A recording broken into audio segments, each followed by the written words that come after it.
প্রিয় দর্শক, আশা করি সবাই ভালো আছেন। আপনাদের সাথে আছি আমি অ্যাডভোকেট আশেক এলাহি। আপনারা যারা ইতিমধ্যে আমার ভিডিও দেখেছেন, আপনারা জানেন যে আইনের বিভিন্ন বিষয় নিয়ে কথা বলি। আজকে কথা বলবো মুসলিম আইনের একটি গুরুত্বপূর্ণ বিষয় এবং অত্যন্ত স্পর্শকাতর একটি বিষয় নিয়ে কথা বলবো। তার আগে বলে নিচ্ছি যে যেখানে আছেন, যেখান থেকে দেখছেন, সবাইকে শুভেচ্ছা জানাচ্ছি। আমি আপনাদের সাথে আছি। আজকে কথা বলবো অত্যন্ত স্পর্শকাতর এবং জটিল একটি বিষয় নিয়ে। ইতিমধ্যেই বলেছি, সেটি হচ্ছে যে মুসলিম আইন অনুসারে একজন ব্যক্তি অর্থাৎ একজন পুরুষ যদি একই সঙ্গে তার স্ত্রী এবং স্ত্রীর আপন বোনকে বিয়ে করে, তাহলে এই বিষয়টি নিয়ে কথা বলবো। এটি আমাদের মুসলিম আইনে কি বলছে এবং এই বিষয়টি আসলে বৈধ অবৈধতা নিয়ে কথা বলব। এই বিষয়ে যেহেতু আমরা যারা মুসলিম, আমাদের জীবনের যাবতীয় বিষয় মুসলিম আইন দ্বারা নিয়ন্ত্রিত হয়ে থাকে, আমরা যারা মুসলিম ধর্মের অনুসারী।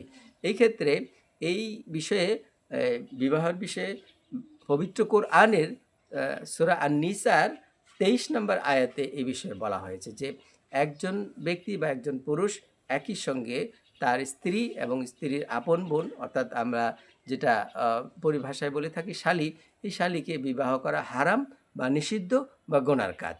এইটা আমাদের ধর্মে একেবারে সম্পূর্ণ নিষেধ করা হয়েছে। এইটা নিষিদ্ধ বা নিষেধ। এখন প্রশ্ন হচ্ছে যে এই ক্ষেত্রে তাহলে বিকল্প বা এই আর কি আনুষঙ্গিক বিষয় আছে? আনুষঙ্গিক বিষয় হচ্ছে এই যে একজন পুরুষ তার স্ত্রীর আপন বোনকে বিবাহ করতে পারেন।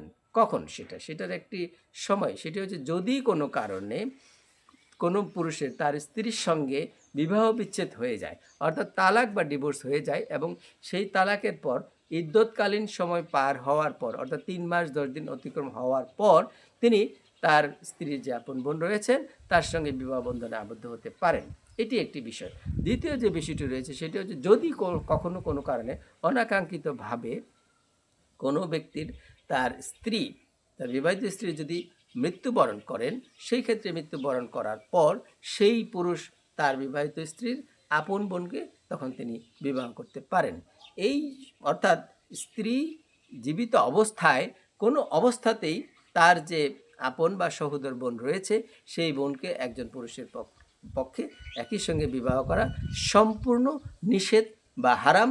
এটি আমাদের মুসলিম ধর্মে বলা হয়েছে এবং এই বিষয়ে পবিত্র কোরআনের সূরা নিসার 23 নম্বর আয়াতে সুস্পষ্টভাবে বিধান উল্লেখ করা হয়েছে। আশা করি বিষয়টি আজকে সবাই জানলেন এবং এই বিষয়টি আমরা মুসলিম হিসেবে, আমরা যারা মুসলিম রয়েছি, আমাদের সেটি অনুসরণ করে মেনে চলতে হবে। এতক্ষণ সাথে থাকার জন্য আপনাদের সবাইকে আবারও ধন্যবাদ জানাচ্ছি।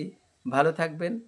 আমার চ্যানেলটি যদি আপনাদের কাছে ভালো লাগে, আপনারা চ্যানেলটি শেয়ার করবেন, লাইক দিবেন এবং অন্যদেরকে দেখার সুযোগ দিবেন। আপনারা জানেন যে আমি আইনের বিভিন্ন বিষয় নিয়ে কথা বলে থাকি, বিশেষ করে পারিবারিক বিষয়, জমিজমা সংক্রান্ত বিষয়, এইসব বিষয় নিয়ে কথা বলে থাকি। ভালো থাকবেন। আসসালামু আলাইকুম।